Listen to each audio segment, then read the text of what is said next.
Pessoal, tudo bem? Seja muito bem-vindo ao estúdio da SaraCast, mais um podcast aqui poderoso. Pela segunda ou terceira vez vou fazer a entrevista com esse cara magnífico, esse homem de luz, para compartilhar um pouco do nosso treinamento com o Lucas, que está aqui comandando a mesa, e depois, quem sabe, fazendo as entrevistas também. Então, eu tô aqui servindo de cobaia, eu e Misael. Misael aqui fazendo uns takezinhos. Misa, manda aí. Mostrando esse momento épico aqui, senhoras e senhores. Cândido! Sabe o que tá acontecendo agora, Cândido? Diga. Tá acontecendo um marco na história. Vou falar em línguas, hein? Sim, você sabia que a gente veio para dividir a história, né? Sim, com certeza. Jesus, ele veio nesse mundo e existe um antes de Jesus e depois de Jesus. E nós somos seguidores dele. Então, o que deve acontecer? É para existir, em todos os seguidores de Jesus, um antes de nós e um depois de nós. Então, todo mundo que chega perto de você tem que ter um antes de chegar perto do Cândido e um depois que eu cheguei perto do Cândido. Você tá me falando que todo mundo tem que haver uma transformação? Tem que ter um antes e depois. Alguma coisa aconteceu quando eu cheguei perto do Cândido. Se você... Não tô falando você como exemplo, tô entendendo. Mas todo cristão verdadeiro, seguidor, discípulo de Jesus tem que chegar nesse nível. De todo mundo que chegar, se conectar e passar um tempinho perto, dividir a história dessa pessoa. Então, vamos lá. Deixa eu... É que eu sou analítico. Vai lá, vamos lá. Você está querendo dizer que toda pessoa que chegar perto de um cristão, ele tem que ter uma transformação. E uma transformação benéfica. Porque, infelizmente, nós sabemos que isso não acontece. Mas nessa missa que vamos pregar agora. Mas toda pessoa que exala a mente de Cristo... Que vive o que Cristo viveu. Ele sempre, de forma até natural, sem força, ele vai causar um efeito diferenciado naquele que chega perto dele? Eu falo que divide a história.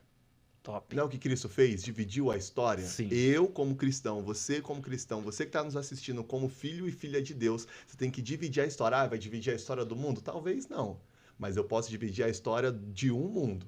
Você pode dividir a história de um mundo. E o que está acontecendo aqui agora, nós estamos dividindo a história. Entendeu? Agora, por que esse assunto? Porque eu tenho certeza que tem alguém nisso. Exato. Nós estamos fazendo o que aqui agora, nesse momento? Estamos dividindo a história do Lucas. É o primeiro dia dele ali, atrás das câmeras, vivendo algo novo. E aconteceu. Isso não é talvez, não, esse dia ele nunca vai esquecer. Sim. O dia que chegou e do nada e aconteceu isso, então esse dia dividiu a história dele de uma forma intencional, de uma forma natural, de uma forma leve, só que nós acabamos de dividir. E sobrenatural, mas nós, por fazer parte desse movimento, por se permitir ser instrumentos, nós dividimos nesse momento a história de alguém. Meu povo. Isso se chama transbordo também. Isso se chama transbordo. Porque quando a pessoa chega até você e tem um antes e o depois, é porque você gerou algo. Sim. E se você gerou algo é porque você tem muito. Se você tem muito, você está transbordando por aqueles que chegam perto de você. A SaraCast, o Misael, o Cândido Amorim, o Lucas, estamos destinados a isso. A fazer transbordo, a transformar vidas. E não é só com o que a gente fala, é com o que a gente vive. Sim. Infelizmente, as pessoas ainda não entenderam isso. Muita gente acha que o Misael só é um evangelista. Não, Misael é um filho, é um irmão, futuramente vai ser um pai. Amém, glória a Deus. Empresário. O tempo de pai não. Tem um cronograma para pai, é para outras coisas. É para os testes de pai. Eu vou te falar uma coisa, meu amigo. Eu fui pai aos 20 anos. E agora fui pai aos 43 anos. E eu percebi uma coisa. A gente nunca tá pronto. É sempre um processo. Não, eu quero ter... No meu planejamento de vida... Eu aprendi isso indo para uma missão em Amazonas. 2 dias de barco. Peguei um barco lá no Amazonas, na capital, né? Na capital Enfim, eu peguei o barco no Amazonas e fui para Barcelos. 2 dias de cruzeiro. Só que aquele cruzeiro daquele jeito, sabe? Rede, todo mundo um do lado do outro ali. Igual vendo os filmes mesmo. Exato. Loucura, loucura. Pensa numa aventura, mas lindo. Lindo, lindo, lindo. O pôr do sol no rio, os botos. A comida também era muito boa. E do meu lado tinha um mega empresário. Deus me conectou com um empresário que... Todo mundo lá era ribeirinho, mas Deus me colocou do lado da minha rede um empresário que já rodou o mundo, já teve várias empresas, que já tinha empresas fora, só que com 50 anos ele aposentou e agora ele roda o Brasil e o mundo passeando com a esposa dele. Nossa, que top, hein? Uma Hilux, ele tem toda equipada, mostrou pra mim assim, ele faz as viagens. Só que essa viagem, como era de barco, a esposa não queria, ela falou, vai você, vive essa aventura, eu tô indo pra Fortaleza, a gente se encontra lá. Ai, que vida fácil. E aí eu perguntei Naquele como. momento, né? Não. Eu perguntei como que você viveu isso? Me ensina a viver isso. O que que você fez pra viver isso? Ele falou, eu criei um plano de vida. Eu tinha um plano de vida, quanto que eu ia aposentar, o tanto que eu ia ter, o que que ia acontecer, e eu segui esse plano de vida e Esse hoje eu cara é vivo essa metódico, vida. hein? Falei, uau, uau, uau, uau, uau, plano de Enten- vida. Entender que teu plano de vida, se tá, seu plano de vida tá alinhando com o plano de vida que Deus tem pra você, tudo vai dar certo. Sim, Hoje eu estava lendo Tiago 4, e isso também fala lá em Provérbios, que não adianta você falar que daqui a um ano eu vou mudar de cidade e vou gerar valor, vou ter lucro. Se não tiver no plano de Deus e sua vida for dele, nada acontece. O ideal é falar o seguinte, Tiago 4, tá? uhum. O ideal é, vou mudar para a cidade se o Senhor Quiser. quiser. Por isso que Provérbios fala, né? Acho que é isso aí que você estava falando. É isso aí. Consagre os seus planos a Deus e eles serão bem-sucedidos. É isso aí. Mas uma coisa que eu vejo, amigo, e nas pessoas no geral, é não tem nem planos. Ux. Aí coloca assim, não, tá na mão de Deus. Se for da vontade de Deus, mas a pessoa não tem um plano de nada. O que, O que vai viver? básico. O que, que você vai fazer? Ir até o final do ano que vem? E o que, que você vai fazer? Paulo, ele fala, eu caminho, eu corro. Não como quem sai dando soco pro ar, que não sabe o que faz. Não, eu tenho um alvo.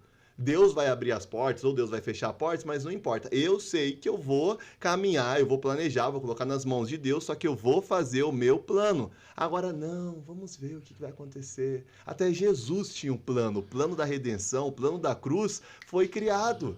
Jesus ele não acordava Antes do dia dele para a vir, noite. já estava criado, já estava tudo programado. Era um plano, plano da criação, plano da redenção. Aí nós, filhos de Deus, quer viver não. Basta cada dia o seu mal. Tem essa parte, é importantíssima, consagrar, Sim. não ter ansiedade. Só que o outro lado também é a construção do templo. Davi queria construir o templo, planejou tudinho. Tudo bonitinho. Só que Deus falou, não. Só na tua mão tem muito sangue. Mas ele planejou. E outra, foi dado pra ele, que foi dado primeiro pra Moisés, só que pra ele foi dado com um upgrade. Porque ele tinha esse desejo, ele tinha queria desejo. planejar. Isso aí. E- Mesmo assim, planejando, tendo recursos, tendo tudo que poderia fazer, Deus já achou que não era viável ele fazer. E aí foi e repassou para quem? Pro filho dele. Pro filho dele. Mas o plano O aconteceu. plano aconteceu. Não com ele, mas aconteceu. O importante é isso. Quando a gente tem um plano e está conectado com as coisas de Deus, a gente acho não, né? Nós não devemos ser ciumentos com o plano. E é o que eu vejo muitas pessoas. Infelizmente, Constrói um ministério, constrói um nome, faz alguma coisa e chega a hora que ela vai para um outro nível, talvez até maior, ou até sair de cena, porque tem um momento que devemos sair de cena, que Deus vai levantar outras pessoas para liderar, só que a gente se apega a isso e fala, não, eu que peguei o recurso, eu que montei tudo, eu que tenho o nome. A SaraCast não é minha, é de Deus. Quando caiu a ficha que foi realmente que Deus entregou, eu falei assim, então agora eu vou fazer de forma com louvor. E aí, de uns meses pra cá, eu tô falando, Senhor, manda um pra assumir. E aí eu tô empurrando pro Misael.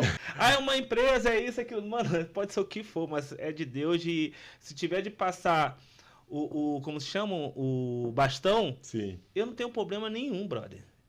É uma coisa que eu aprendi aos 44 anos, que tudo é dele.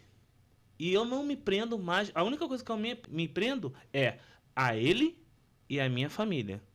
As coisas materiais, as coisas que, como o Tiago fala hoje, né? Eu li Sim. hoje o Tiago e fala assim, aquele que tem amor ao mundo não se compadece, não está ligado com Deus. E virou inimigo de Deus. sim. Então, assim, hoje eu tava orando e falei assim, ó, manda um porque eu quero ir para outro local. Mas seja feita A sua vontade. a sua Planejou, vontade. colocou na mão dele e pronto. E tá tudo bem. Se ele falar, ó, tu tem que ficar mais 2, 3, 4 anos. Amém. Mas eu aprendi a não me apegar. Ano passado, eu com uma estrutura acima da média, financeira e tudo mais, o senhor fez assim, ó, vai se depender de mim.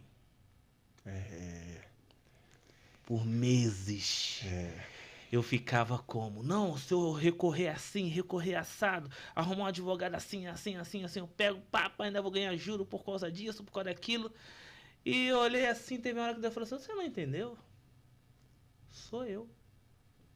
Falei, oi?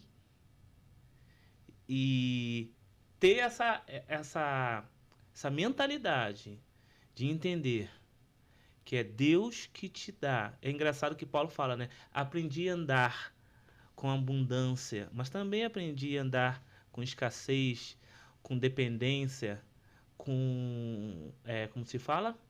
Com escasso mesmo, ser Sim, bem com escasso, fartura, com com nada. abundância e com nada. E tudo posso naquele que me fortalece.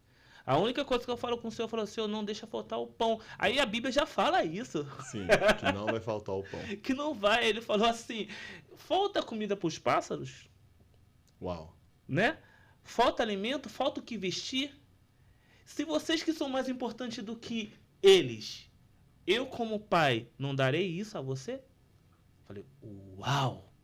Uau, uau. Eu falei, mano... E esse decorrer do tempo que passou tudinho, não faltou. Não fiquei um dia com fome. E valeu a pena todo esse aprendizado? Nossa, vou Porque te falar. você falou ao texto de Paulo, e o interessante é que você citou e está escrito assim, aprendi. Aprendi a viver. Ou seja, ele não sabia. Sim. Ele teve que ter esse aprendizado. Top essa observação sua. Valeu a pena esse aprendizado que você está tendo? 100%.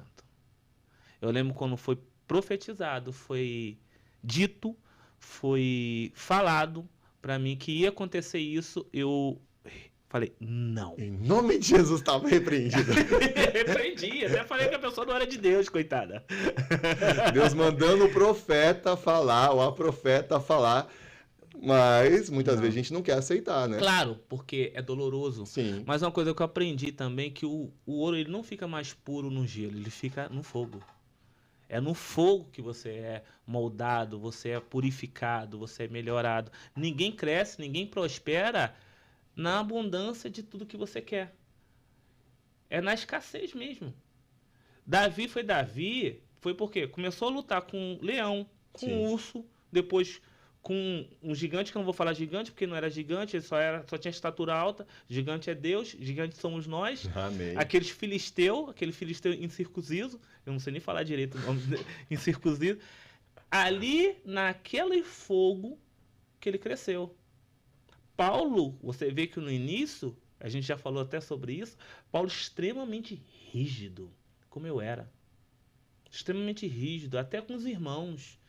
E aí depois ele lá falando lá com o Marcos, ele falando assim, brigou com o Marcos, botou o Marcos para correr, depois falou assim, traga Marcos, que ele é muito de benfeitoria para com nós. Então assim, mas ele apanhou. Sim, aprendeu. Ele aprendeu, entendeu? Ele teve que ser lapidado, forjado. Em Deuteronômio 8 diz que quando você não está um vaso bom, você mesmo se quebra, o Senhor não quebra, tá? Você vê que o Senhor não quebra. Você vê que o olheiro, ele tá fazendo isso aqui, ó. Nossa, nossa, nossa, nossa. Não é? E de repente, é você que não se moldou com a mão do Senhor. Tem um texto, e eu tava pensando nele para falar, só que por você ter falado mais isso aí clareou mais ainda. Então manda. Tem um texto que fala que aquele que se cair sobre a rocha se despedaça. Mas ai daquele que a rocha cair por cima, porque vira pó. Então, se for Deus me moldando, eu viro pó. Ele cai por cima de mim, ele arrebenta. Mas quando eu escolho ser quebrado, eu me lanço. Tudo a ver com o que você falou, do olheiro. Eu não tinha entendido até hoje, nesse momento aqui. Eu sabia que tinha que deixar Deus quebrar, mas não é Deus me quebrar, é Deus estar paradinho lá e eu falo, Deus, eu vou me lançar aos seus pés. E nesse lançar, a gente vai se quebrar. E o texto, ele dá esse entendimento. Faça isso, porque se a rocha cair por cima de você, aí você vira pó. Então é bem melhor você se lançar na rocha e se quebrar, do que a rocha cair em cima de você e virar pó. Quebrar tem como juntar os caquinhos e fazer um vaso novo. Sim. Fazer algo especial. Agora, pó, aí, amigo. Aí fica mais difícil. É. Porque sempre vai ficar faltando alguma coisa. Caramba, valeu a pena esse bate-papo só por esse insight, fora os outros que nós tivemos aqui. E vamos ter muitos mais. Com certeza, amigo. Vídeos curtos, vídeos produtivos, assertivos e download, como nosso irmão Varoli, Everson Varoli, fala que a gente tem um download direto, né? A gente precisa estudar muito, apesar que eu discordo da questão de estudar. Sim. Eu acho que devemos estudar sim, mas o download realmente Deus vem entregando a gente de forma assim, totalmente intuitiva. Fizemos esse podcast aqui e soltou várias pérolas. Incrível. Incrível. Muito obrigado, meu irmão. Muito obrigado pela sua vida. Eu agradeci você ontem, mas te agradeço de novo. E muito obrigado pela sua vida. Ontem, é recíproco. E eu louvo a Deus pela sua vida. E agora para um novo membro da família, do Lucas. É isso aí. Seja bem-vindo, Lucas. Bem-vindo, Lucas. Dá um oi aí, Lucas. Vai lidar com muita gente estranha, tá? É nóis. É isso aí, pessoal. Então assistam, gravem, curtem. Tá aprendendo, gente. Então, se você gostou, se inscreve no canal. Tem vídeos toda quinta-feira, toda terça-feira. Sobe vídeo no ar. Aperta o sininho aí para receber as notificações. Vamos pegar as questões. Comenta o que tema que você quer ouvir, o que você está precisando ou o que você aprendeu. E também siga a SalaCast nas outras redes sociais, nas outras plataformas que vai estar aparecendo aí. É nóis, fechou? Tamo junto. Croquete.